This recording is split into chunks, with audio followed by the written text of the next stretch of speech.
जल्दी कर, जल्दी, मरनी नहीं चाहिए।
कविता, ए पकिया उठ। क्या रोज रोज उठाना पड़ता है तेरे को? चल ठेला खोल, जल्दी कर।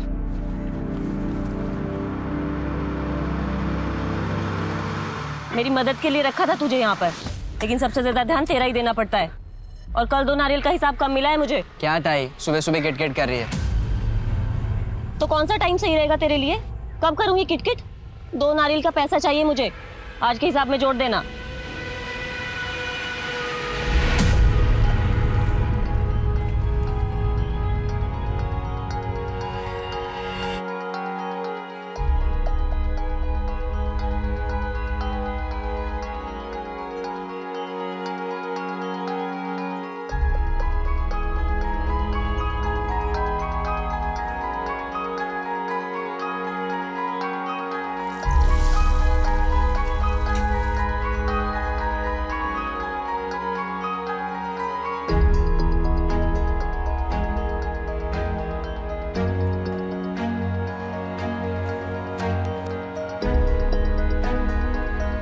संदीप बेटा उठ, उठ ना, 8 बजने वाले हैं, स्कूल जाना है ना। चलो जा, जल्दी कर मेरा बेटा।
नहीं, ये ऐसे नहीं, ये ऐसे होगा। कोशिश कर रही हूँ सर।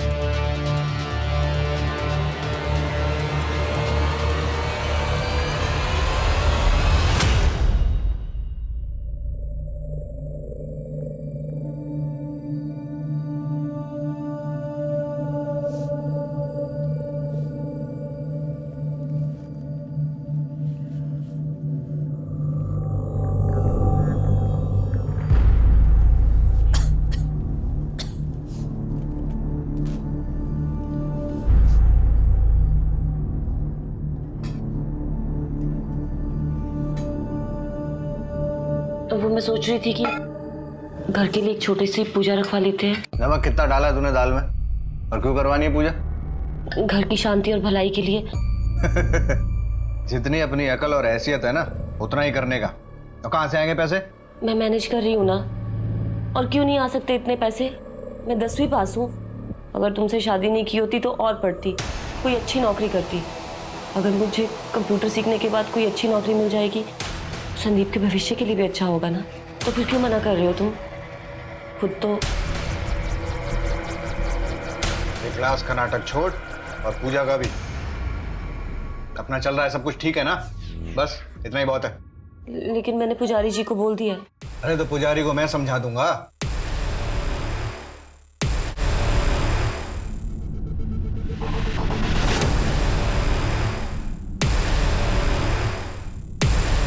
पंडित, पुजारी कहाँ? वो अंदर पूजा में बैठे हैं। ए पुजारी, मेरी बीवी आई थी क्या इधर, कविता? जी हाँ, मैं ही आपके घर पर पूजा की तैयारियां कर रहा हूँ। कोई जरूरत नहीं, पूजा कैंसिल। जी, कोई समस्या है? अरे समस्या आप हैं, आप जैसे लोग हैं जो भगवान का नाम दिखाकर हमें डराते रहते हैं, गरीब लोगों का शिकार करते रहते हैं। और मेरी बीवी में तो है ही अकल की कमी। देखिए, आप शांत रहिए। क्या कर रहे हो तुम? माफी मांगो इनसे। अरे मैं क्यों माफी मांगू? माफी तो इन्हें मांगनी चाहिए। मेरे घर में क्या होगा ये मैं तय करूंगा ना, ये नहीं करेंगे। सारी दुनिया से झगड़ा, गैस वाले से झगड़ा, केबल वाले से झगड़ा, पड़ोसियों से झगड़ा, अब ऊपर वाले से भी झगड़ा। इन्होंने कुछ नहीं बताया है मुझे। मैं खुद आई थी इनसे पूछने। घर चलो अब, जब देखो झगड़ा।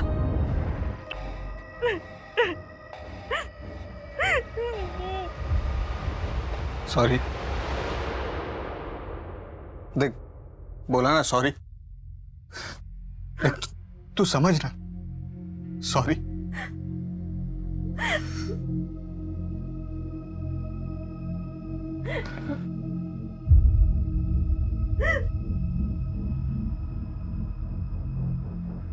ले पानी पी। कितनी बार सॉरी बोलेगा? सब ठीक हो जाएगा, सब ठीक हो जाएगा। तू कभी नहीं समझेगा। तुझे साथ खुद माफ है।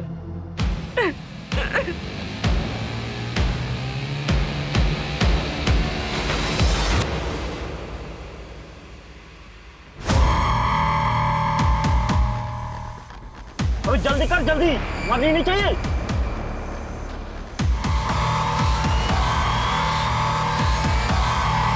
इतनी रात को कहां चली गई? आने दे उसको, तब बताता हूं। तू मुझे क्या घूर रहा है? चल काम कर।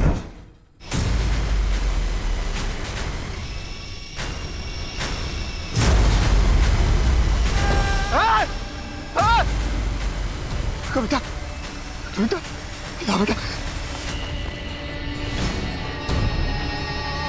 बाबा, माँ को क्या हो गया? Hello, police station? क्या बताइए? हाँ,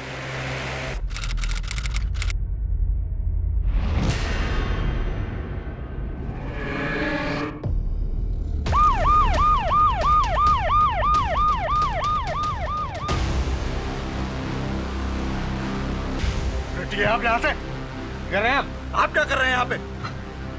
5 घंटा हो गया साहब, 5 घंटे तक पुलिस नहीं आई थी। मेरी बीवी ने मेरे सामने दम तोड़ा। यहाँ फेंक के गए थे गुंडे उसे। और पता है क्या, वो चेहरे ढके हुए नहीं थे, इसका मतलब समझते आप? पुलिस का डर नहीं है उनको। छोटे लोग हैं हम, छोटे लोग। मैं एक दिन के लिए छुट्टी पे था, इंचार्ज तुम थे त्यागी, फिर केस पर रिस्पॉन्ड करने में इतनी देरी क्यों? सॉरी सर, वो लॉकअप के अंदर हिस्ट्री शीटर लोग दंगा कर रहे थे, उनको संभालने के चक्कर में मैं सर को टाइम से रिपोर्ट नहीं कर पाया। वो लॉकअप में ही थे ना, भागे तो नहीं थे ना? आइंदा जरा समझिए कि प्रायोरिटी क्या है और क्या नहीं। चलिए बताइए, केस की डिटेल्स बताइए। अब तक क्या क्या पता चला है और अब तक आपने क्या क्या एक्शंस लिए? एक बात तो तय है, अगर वो दोनों आदमी ने बॉडी को घर के बाहर फेंका है, उसका मतलब वो घर को और घर के लोगों को अच्छी तरह से जानते हैं। बेटे और हस्बैंड ने क्या बयान दिए? सर हस्बैंड ने बयान देने से मना कर दिया और बेटे का कहना है कि वो उन दोनों को नहीं पहचानता। सर उसने बताया कि टेम्पो का रंग सफ़ेद था, दोनों आदमी सांवले और मीडियम हाइट के थे। टेम्पो का नंबर उसे याद नहीं है सर। मैंने ट्रांसपोर्ट डिपार्टमेंट से इन्फॉर्मेशन मांगी है सर, नाकाबंदी भी करवा दी मैंने। सर बॉडी को पोस्टमार्टम के लिए पहुंचा दिया गया है। मोबाइल रिकॉर्ड्स और जीपीएस लोकेशन रिपोर्ट्स कल तक आ जाएंगे। इस केस पर जल्द से जल्द रिजल्ट्स चाहिए। जी सर। और एक बात सर, हस्बैंड ने कुछ जाति भेद का आरोप लगाया था। छोटे लोग हैं हम, छोटे लोग। पूछताछ में पता चला कि काफी सिरफिरा किस्म का आदमी है, पत्नी को मारता था, सबसे झगड़ा मोल लेता था और कुछ दिन पहले तो एक मंदिर के पुजारी का खुलेआम अपमान भी किया था उसने। सर कहीं ऐसा तो नहीं कि पति के व्यवहार की वजह से उसे सबक सिखाने के लिए अपराध किया गया हो? लेकिन इस केस में एक और सवाल है कि कविता के साथ इतनी बेरहमी क्यों?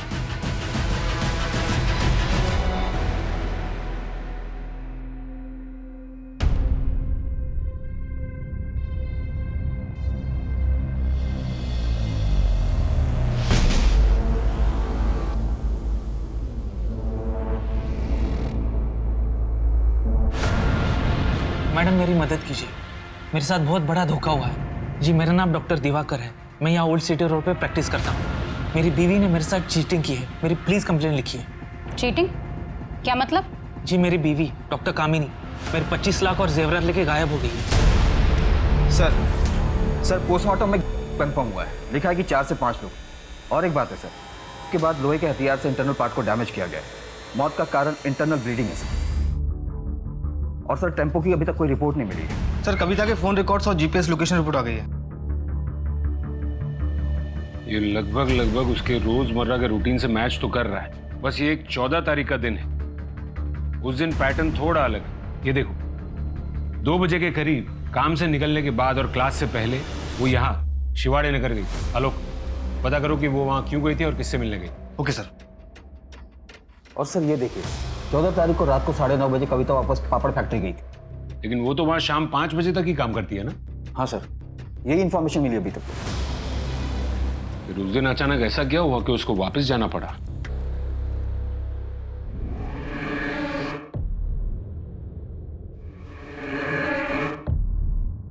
अब हमारा क्या होगा पापा? हमारा सब कुछ तो खाना बना जाके। मुझे नहीं आता पापा। नहीं आता तो सीख ले, क्योंकि इसके अलावा कोई उपाय है नहीं। और हाँ वो पकिया को बोल पैसे दे के जाए।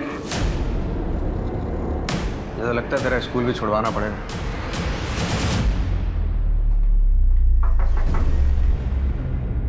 देखिए मैं समझता हूं कि आप लोग परेशान होंगे, लेकिन आप लोगों से बात करनी जरूरी है।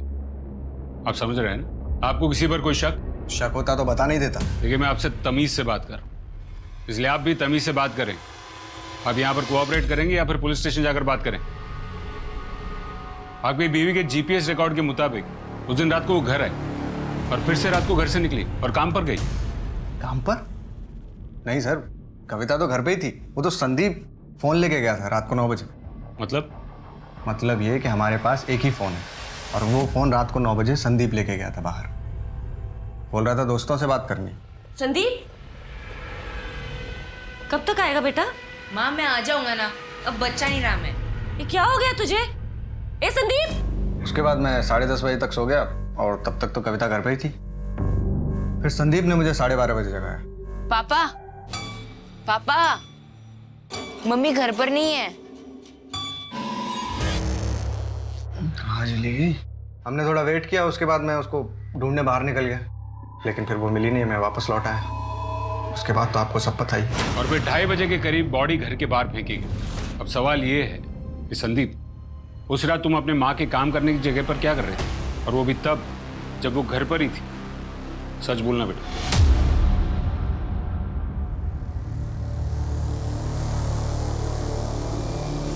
हेलो।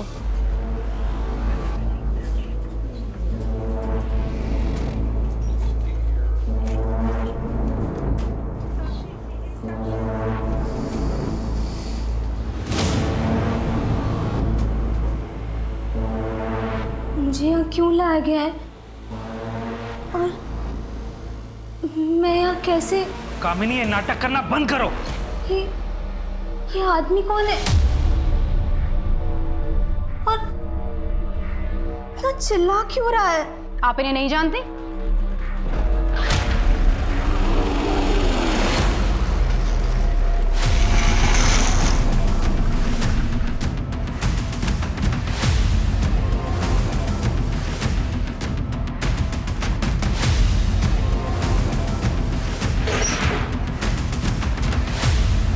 सर अंदर कुछ नहीं है।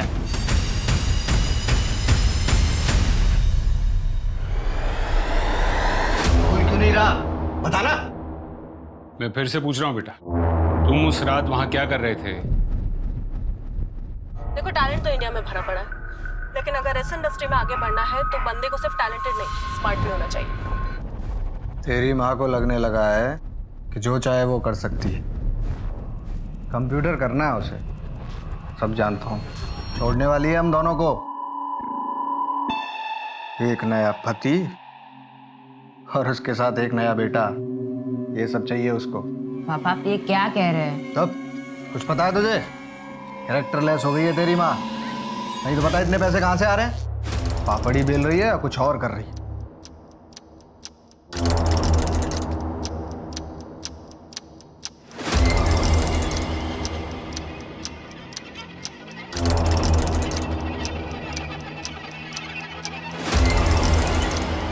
कुछ दिनों पहले मेरी माँ ने मुझे कुछ बताया था। संदीप,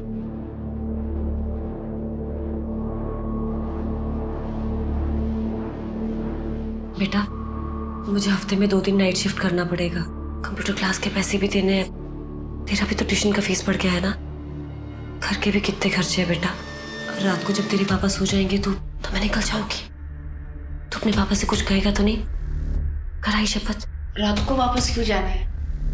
बेटा बोला ना नाइट शिफ्ट है, ठीक है?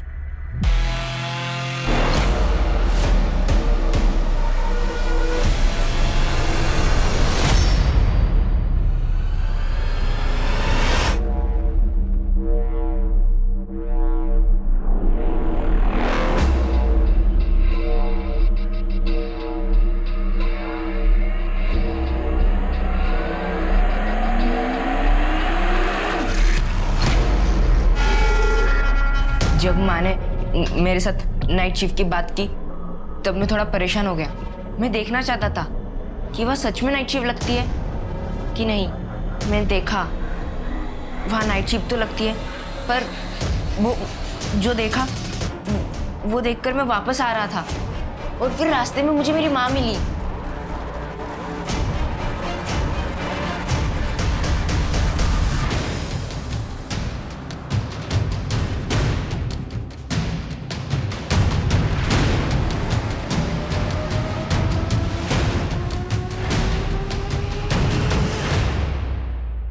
दिवाकर? तो क्या आप इन्हें जानती? जी मैडम, ये मेरा पति है। क्या आपको ये समझ में नहीं आ रहा है? दिख नहीं रहा है कि ये नाटक कर रही है? पहले याददाश्त का खो जाना, फिर वापस आना, ये सब इसकी एक चाल है। मेरे घर से पैसे और जेवरात लेकर कहीं छिपा दिए हैं और अब सब ये नाटक करके हमें गुमराह कर रही है। नाटक मैं कर रही हूँ या तुम कर रहे हो? कराडे, ये सर। वो हिस्ट्री शीटरों की नई वाली फाइल आई? ये सर। सर ये वो फाइल। पापा ठीक कहते हैं कि तुम ऐसो, इसलिए वो तुम्हें मारते। और मैं पापा को जाके सब बता दूंगा कि तुम नाइट शिफ्ट करने वाली हो। और मुझे पता है तुम्हें नाइट शिफ्ट क्यों करना है, और मैंने देखा नाइट शिफ्ट पर क्या क्या होता है। बदतमीज, क्या बकवास कर रहा है ये? और क्या देख लिया तूने? अब चुपचाप घर जा और फोन दे मेरा। तूने कहा था तुझे तेरे दोस्त से बात करनी है, अब अपनी माँ से झूठ भी बोलने लगा है। झूठ तो तुम बोल रही हो माँ। संदीप,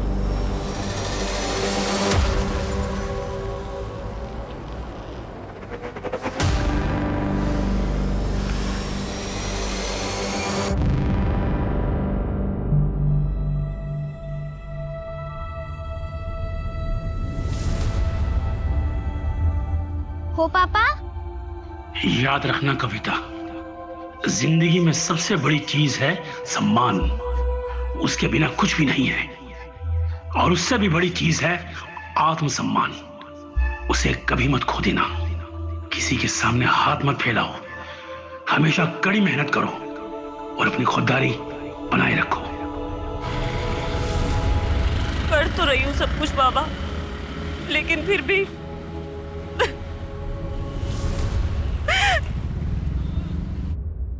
वहां पे जासूसी करता है, शर्म नहीं आई तुझे? पर आपने तो बोला चुप किशोर जी, बस।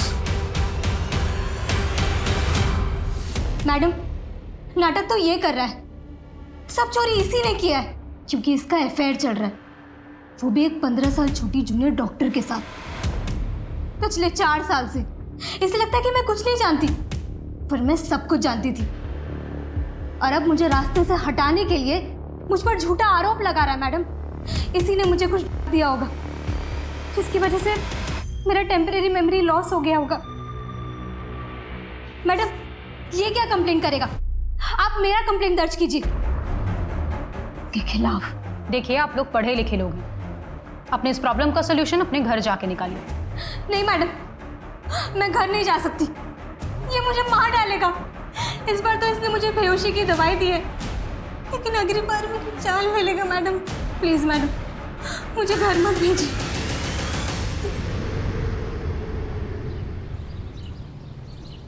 बाबा चाय। बेटा, कब तक रुकना होगा मुझे यहाँ?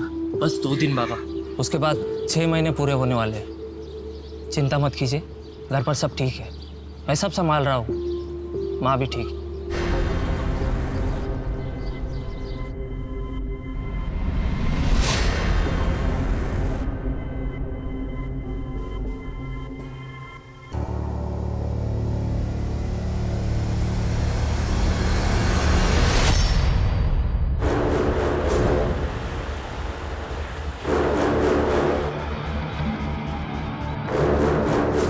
पापा पैसे मांग रहे।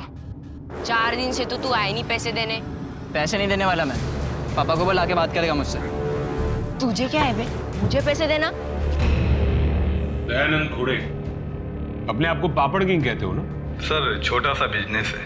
देवकी सालस्कर, 14 तारीख की रात को, जिस रात को कविता का हुआ था, आप दोनों को ऑफिस में देखा गया था, कॉम्प्रोमाइजिंग पोजीशन में। सर, ऐसा कुछ भी नहीं है। और किसने बोला आपको?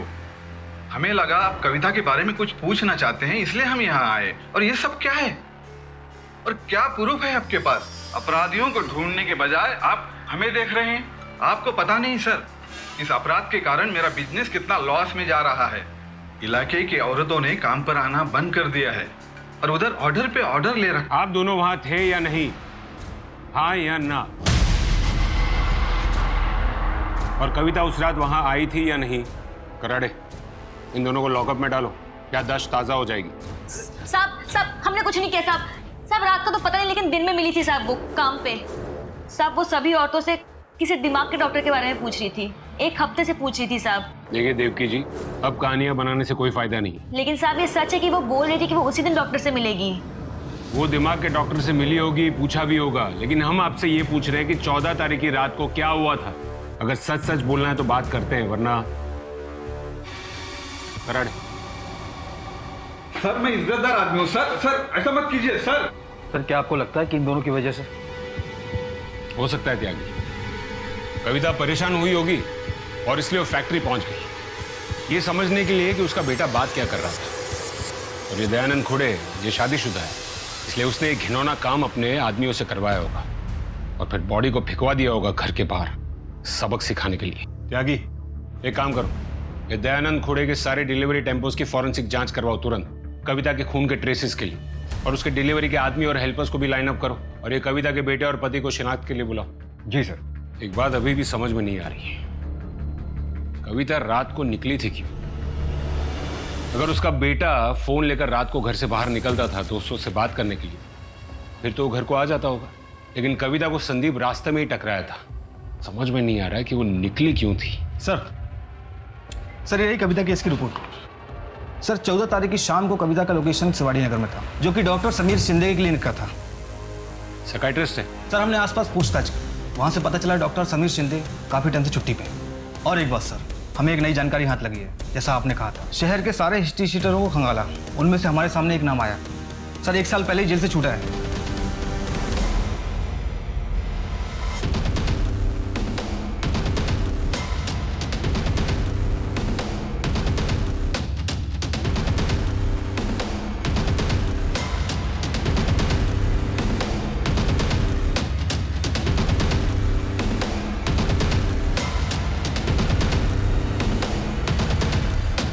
ये साहब मेरे को क्यों पकड़ के लेके आए? अब 1 साल पहले तू जेल से छूटा ना, चेन स्नैचिंग, पॉकेट मारी, लंबी लिस्ट है तेरी। और इस बार तो तू बाहर ग्रेजुएट बन के आया है और मर्डर भी करने लगा। हाँ, बड़े दोस्त बनाए कि नहीं? नहीं साहब, मेरे को कुछ नहीं पता। माना कि मैं गलत था। जेल से छूटने के बाद मैं सुधरना चाहता था। बीच के पार मुझे कविता दीदी मिली।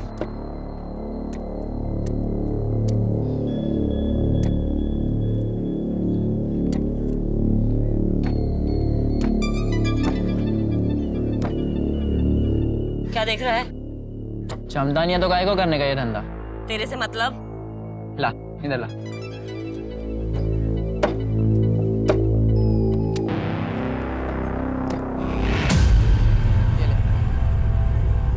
दिखता इतना सा है, पर क्या फटाफट काटा। मेरे को सिखाएगा? मेरे यहाँ काम करेगा? मेरे को क्या मिलेगा? इनाम मिलेगा एक दिन बहुत बड़ा।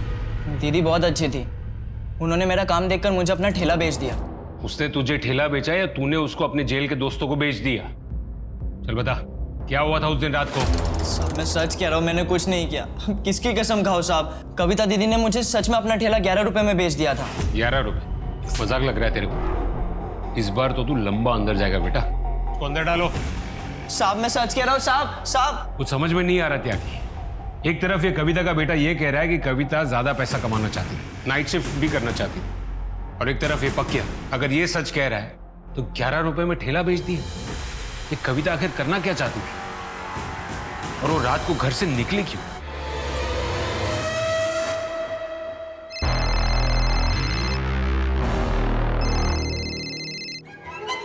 अभी मत निकलना, तुम्हारे रास्ते पर आज रात नाकाबंदी होने वाली है।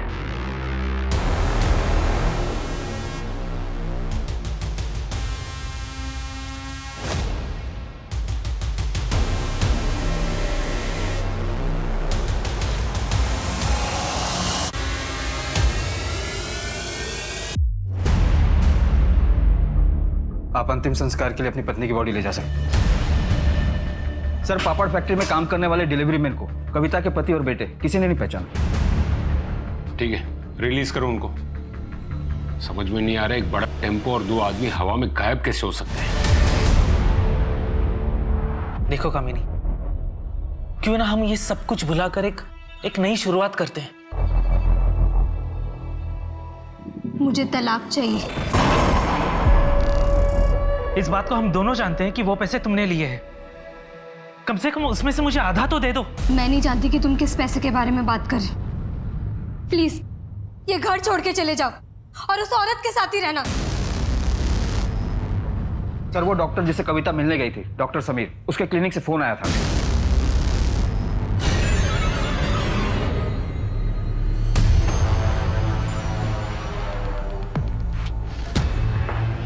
सर मैंने ही आपको कॉल किया था। मैं डॉक्टर समीर की रिसेप्शनिस्ट हूँ। सर इधर।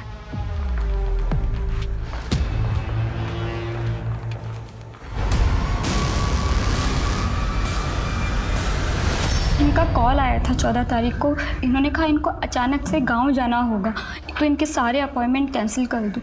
लेकिन आज मॉर्निंग में पड़ोसी का कॉल आया कि इनके घर से बहुत ज़्यादा बदबू आ रही है। तो क्लिनिक में एक चाबी रहती है इनके घर की, तो मैं वो लेकर यहाँ पर आ गई। डॉक्टर साहब अकेले रहते थे, उनका कोई परिवार नहीं था। इस टुकड़े से तो लगता है कि ये किसी औरत की साड़ी का या दुपट्टे का होगा और कविता की फैमिली से इसकी शिनाख्त करा। वैसे भी त्यागी, ये क्राइम सीन लग नहीं रहा है। कविता के गुनहगार तो 4-5 आदमी थे। यहाँ पर ऐसे कोई स्ट्रगल के निशान भी नहीं दिख रहे। तो भाई काम करो, पड़ोसियों से पूछताछ करो और घर के बाहर सीसीटीवी कैमरा भी है। 14 तारीख की फुटेज निकलवाओ।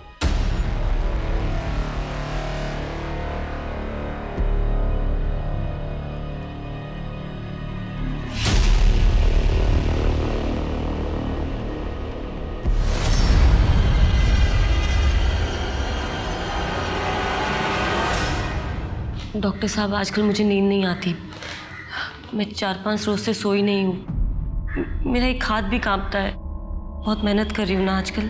मेरे पति तो कुछ करते नहीं हैं। जब से उसने नौकरी छोड़ी है वो अजीब सा बर्ताव करता है। पता नहीं उसको क्या हो जाता है। मुझ पर हाथ उठाता है, बिना बात के चीखता है, लोगों से झगड़ता है। देखिए, आप परेशान मत होइए। मैं आपको 7 दिन की नींद की दवा लिख रहा हूँ, उसे आप लीजिए, आप ठीक हो जाएंगे। और अगर आपके पति ज़्यादा ही गुस्सा दिखाएं तो उन्हें चाय के साथ 1 बूंद डाल के दे दीजिएगा। मैं तो कहता हूँ उन्हें आप यहाँ ले ही आइए।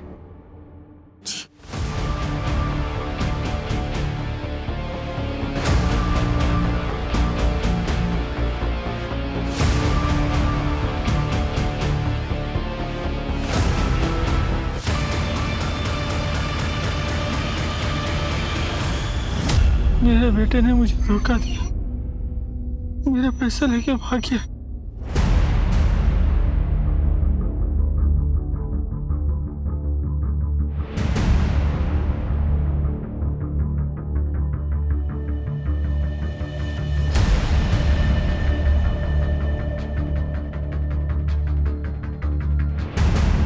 सर 2 आदमी आते हैं करीब 4 बजे, घंटी बजाते हैं, डॉक्टर समीर दरवाजा खोलते हैं और 5 मिनट बाद वहां से निकल जाते हैं। सर फॉरेंसिक ने कंफर्म किया है कि कपड़े के टुकड़े पर लगा खून कविता का ही है और उसके बेटे ने भी यही बात बताई कि कविता उस दिन वही साड़ी पहनकर गई थी। कपड़े का टुकड़ा साड़ी से मैच करता है सर। 4 बजे? इसका मतलब है बॉडी को घर के बाहर फेंकने के बाद। तो फिर वो टुकड़ा वहां कैसे? अब तक की इन्फॉर्मेशन के मुताबिक कुछ ऐसा हुआ होगा।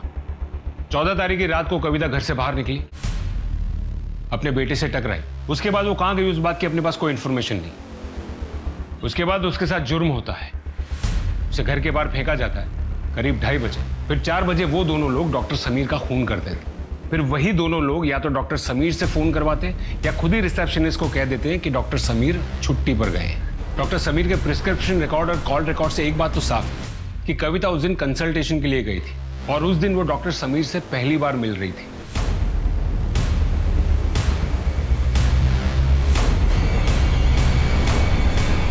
फुटेज में गाड़ी का नंबर क्लियरली दिख रहा है, गाड़ी इसी शहर की है। क्या कि अगर ये दोनों अब तक नहीं पकड़े गए, इसका मतलब इन दोनों ने अब तक बॉर्डर क्रॉस नहीं की। मुझे दोनों जेल में चाहिए आज के आज। जी सर। हेलो, संदीप और किशोर पर कड़ी नजर रखना, नहीं तुम वहां से हिलना नहीं, ठीक है?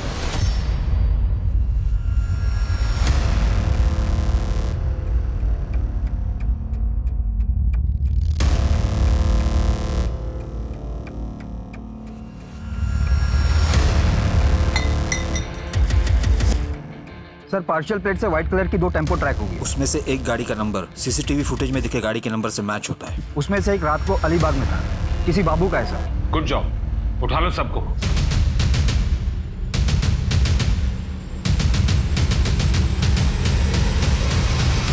सबसे पहले तो तू ये बता कि पर मर्डर करके इतने दिन हमसे बच के तू गायब कैसे रहा? इस प्लान में और कौन कौन शामिल था तेरे साथ?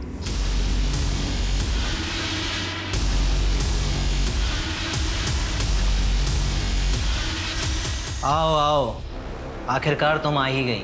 मैं कब से इंतजार कर रहा हूं तुम्हारा।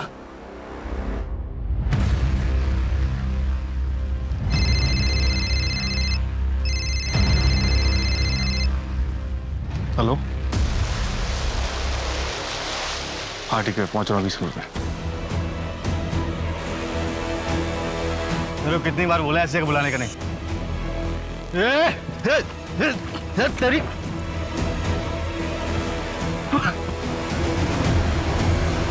शर्म आती तुम्हें अपना ऑफिसर कहते हुए? तुम्हारे जैसे चंद लोगों की वजह से पूरा पुलिस डिपार्टमेंट बदनाम है। कौन है वो लोग जिन्हें तुम बचाने की कोशिश कर रहे हो? सर मुझे नहीं मालूम कि ये और मर्डर किसने किए। मैं तो कुछ पैसे के लिए बस इन्हें इन्फॉर्मेशन देता था, बस यही कि हमारी नाकाबंदी कहाँ लगने वाली है।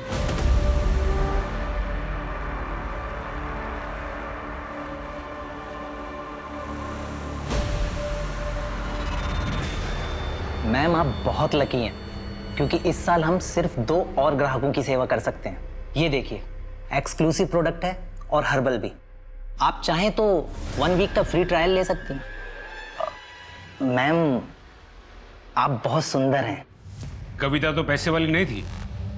सर हमारे बॉस को कविता बहुत पसंद थी वो उसे पाना चाहते थे, लेकिन सर वो कभी किसी के साथ ज़बरदस्ती नहीं करते, बल्कि औरतों को इतना मजबूर कर देते हैं कि वो खुद ब खुद उनके पास आती हैं। अलीबाग में हम लोग 1.5 साल पहले शिफ्ट हुए। दरअसल नासिक में मामला ज़्यादा गर्म हो गया था, इसलिए यहाँ ज़्यादा कुछ कर नहीं रहे, बस कुछ मजबूर औरतों का किट चला रहे हैं। क्या नाम है तेरे बॉस का? सर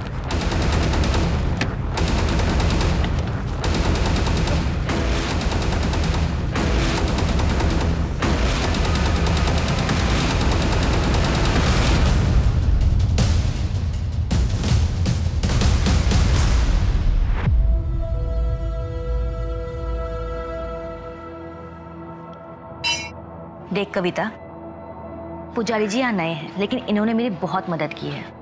मुझे यकीन है कि इनके पास तेरी भी समस्या का कोई ना कोई समाधान जरूर होगा। तो कितनी बार मंदिर आते, मैंने तुझे कितनी बार कहा, कभी मिल तो ले। मैं आपकी समस्या समझता हूँ। आपको अपने घर पे एक विशेष पूजा करनी है और फिर उसके बाद आपके जीवन में खुशहाली ही खुशहाली आएगी।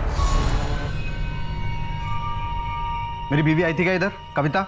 जी हाँ, मैं ही आपके घर पर पूजा की तैयारियां कर रहा हूँ। कोई जरूरत नहीं है, पूजा कैंसिल। कोई समस्या? अरे समस्या आप हैं, आप जैसे लोग हैं जो भगवान का नाम दिखाकर हमें डराते रहते हैं। पंडित जी, मैं अपने पति के व्यवहार के लिए आपसे फिर से माफी मांगती हूँ, लेकिन मुझे आपकी मदद की जरूरत है। ये आपके लिए परीक्षा की घड़ी है।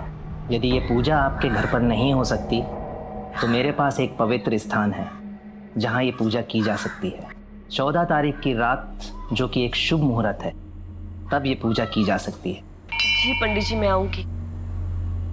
उस वक्त मेरे पति और मेरा बेटा सो रहे होंगे। मैं जरूर आऊंगी। और आपकी दक्षिणा? जो आपकी खुशी हो, लेकिन अधिक प्राप्ति के लिए आपको एक बलिदान देना होगा।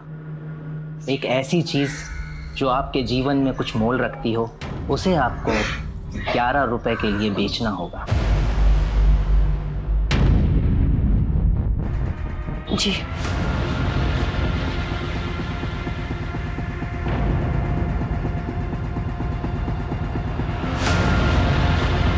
कविता, तू?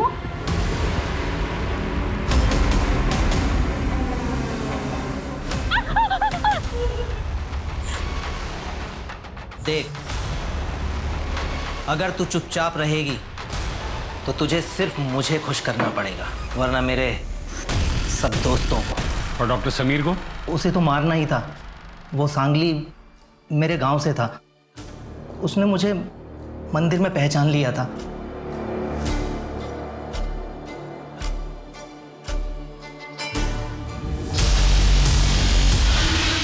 अरे विजय जी, आपको कोई गलतफहमी हुई है।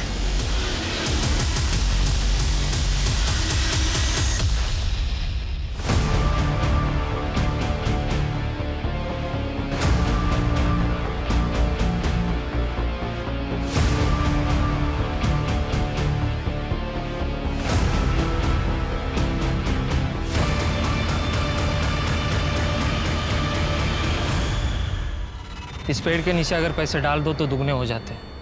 बस आपको 6 महीने के लिए इस पेड़ के नीचे रहना पड़ेगा। ऐसा ही पढ़ा है मैंने। मुझे बहुत जल्दी समझ में आ गया था कि लोगों को बेवकूफ़ बनाना कितना आसान है। मैंने तो अपने बाप को भी नहीं छोड़ा। मजबूरी आदमी को महात्मा नहीं बनाती है, बल्कि मजबूरी आदमी को बेवकूफ़ ज़रूर बनाती है। लालच और मजबूरी एक बहुत ही घातक कॉकटेल है। इस ढोंगी बाबा जैसे चंद लोगों की वजह से समाज में भगवान के प्रति श्रद्धा से अच्छा काम करने वाले लोगों को भी अपराधियों की नजर से देखने लगते हैं लोग, जो कि गलत है।